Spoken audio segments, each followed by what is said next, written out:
Morning everyone, going here shedding sheep New Zealand. It's not actually an empty paddock.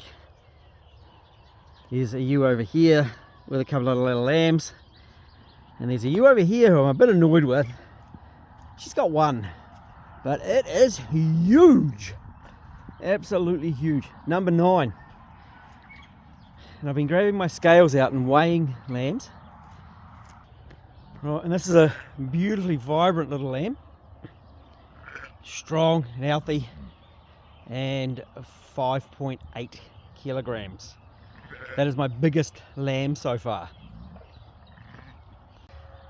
So I've been wondering a little bit about whether my ewes have been overfed when they're spitting out lambs that big, but it had that lamb all by itself and just fine, no problems.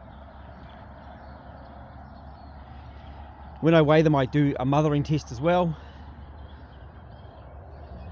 Check that the mother stays nice and close, and she does. She's lovely.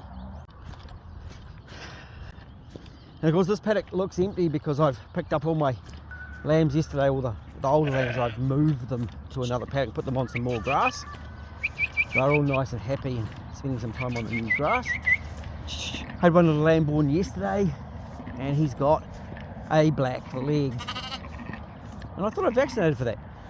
A bit of sheep humour there, because of course it doesn't physically mean a black leg. He's got a black woolly leg.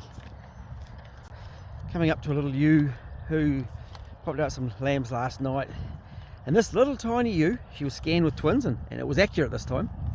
She's had these 2 little tiny ram lambs, and even though they're tiny wee things, look how strong and vibrant these little lambs are. But it'll be interesting to see if she can grow them fast enough. Hey miss, I'm going to catch those lambs, I'm going to weigh them, I'm going to number them.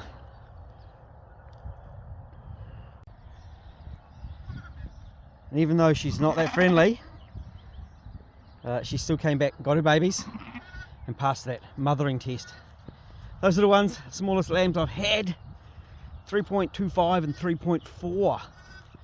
And then I realised I should put different identification on each of the lambs when they're both twin ram lambs or twin ewe lambs. Those are 2 little ram lambs.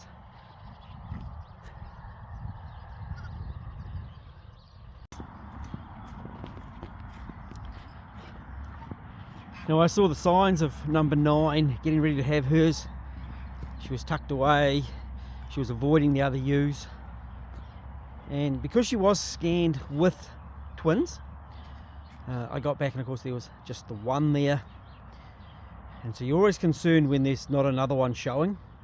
However, I came back and checked her later that night, just down here. This is the lambing corner, of course. This is the corner of the paddock where they can tuck away, and she'd passed her afterbirth, which is a fairly good indication that she wasn't going to be having any more.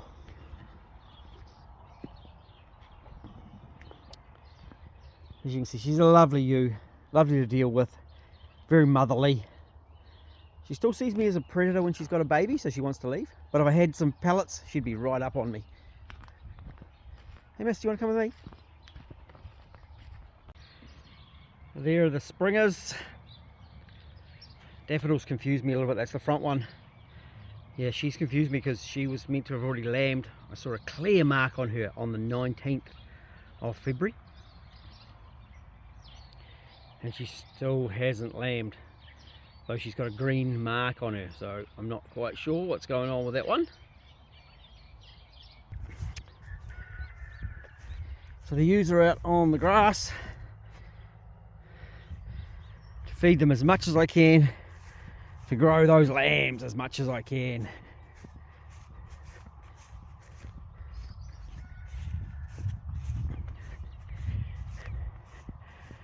Now I was fully aware that by lambing as early as I am, that I would be sacrificing my overall lambing percentage.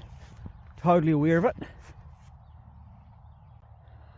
But it does mean I get those nice early lambs. Saw a lamb here with something up with his leg. You right there, little buddy? I was just sore from sitting down. I made a bit of a mess with the truck the other day trying to get through there. I went, put the pigs in the back paddock. She's got a lovely little pair of twins. And this is Blackleg. Oh, she's going to get up. He's actually been a bit stiff because he was quite a big lamb. I think he was like 5.2 kilos around about. And he was a bit wrapped up. And yesterday, I think if it was a wet, cold day, he would have been one of those lambs that would have suffered from the cold because he was cold when he came out. I went and checked him in the paddock and he was quite cold in his mouth. But it was a nice sunny day and he just spent the day lying in the sunshine, looking like he was dead, so it stressed me out a little bit. But he spent the night in the paddock, and look at him, there he goes. Look at that black leg. Beauty.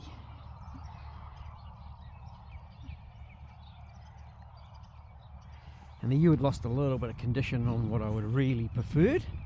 She's doing a great job, ain't you, man? You're doing a great job.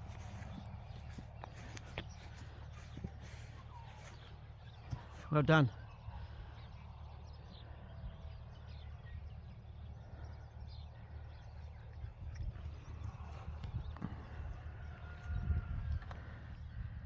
Also last night, part of my lambing assistance, wasn't assistance on this farm, I had to go down and help the neighbour. I was really concerned about number 9 having such a big lamb. But she birthed it herself and I went down to the neighbours and had to extract, well I actually just had to hold the ewe actually, and the neighbour extracted 2 very, very big lambs. The ewe had a very small lamb with her as well, so I suspect, we both suspect that that lamb, or that ewe had stolen a lamb, which they do that every now and again, and then it had trouble birthing her own ones. They were both dead, unfortunately. I don't know whether that ewe is going to take that lamb that she'd stolen, but let's hope she did. So it suddenly makes me feel a bit better that my ewes aren't actually having lambing problems. I've only had the one with the dud udder that had a bit of difficulty.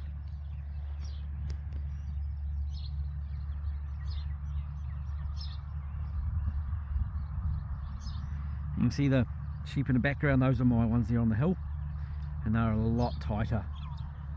That's the second mob, and they'll be pricked this weekend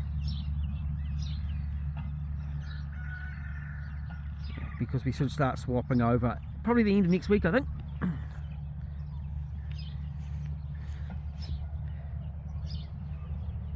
It's breakfast time at the farm. I've actually managed to keep the little guy there with the ewe with the dud udder. He's doing okay, but I'd like to put my scales on him, so I've got my scales with me just to see if he is actually growing. So sometimes he's too fast for me. That's the first ewe with the lamb. That's the very first lamb born right there. I actually walked up to him in the paddock the other day and grabbed him. He was sitting beside some supplement block and he didn't really care if I came up to him. And he's gained 2.5 kilos in a week, averaging just around that 350 grams of weight gain every day for the first 7 days. Coming from a ewe that's like that. She's not a bad looking ewe actually, I don't mind her. Once she fills out, she'll be nice. She's only she's a 4-tooth, a 2-year-old. First lamb. I think she'll grow into quite a nice ewe. So far I'm been ecstatically happy about getting these ewes lambing a little bit earlier, and the weather's been beautiful. It's been a couple of really wet days, but the ewes didn't lamb so much on those wet days. They waited for the fine days, which has been really nice, and it hasn't been too cold overnight, so I'm getting some strength in these little lambs and they're getting going and moving. They're on the good grass, so that'll keep the mums moving along. And then I'll move into the second mob. I do know I've compromised my overall lambing percentage a little bit, but at the same time I wanted to get rid of those late lambs, so I'm willing to compromise my percentage by getting a few less at the beginning, and I'm still going to get the bulk of my lambs in that beginning of August. Of course at the end of August I pretty much stopped. There are 2 afterwards because one was meant to be sold and was meant to leave, but she hasn't. and one just missed out on the phone call to someone else that I'd sold, so she's still here, and she actually scanned empty, but we'll see. The scanner, which I knew there were some inaccuracies, hasn't been completely right, but has been mostly right, which has helped with my management of these ewes. So overall, so far, fingers crossed a little bit, so far I'm really happy with the results I'm getting. It looks like we're going to get another one in the next day or two. Number 117 is headed off. She's very puffy in the back end. She might drop another one today. Even though the July lambers haven't quite finished, we get the August lambers in and vaccinate them so those lambs are protected for when they start. The ewes are pretty friendly, getting used to us, and we go through the same process with the next lot of checking them before they're actually ready to lamb, so they're used to us even though they are quite friendly ewes. So keep watching for more as we get into the August lambing.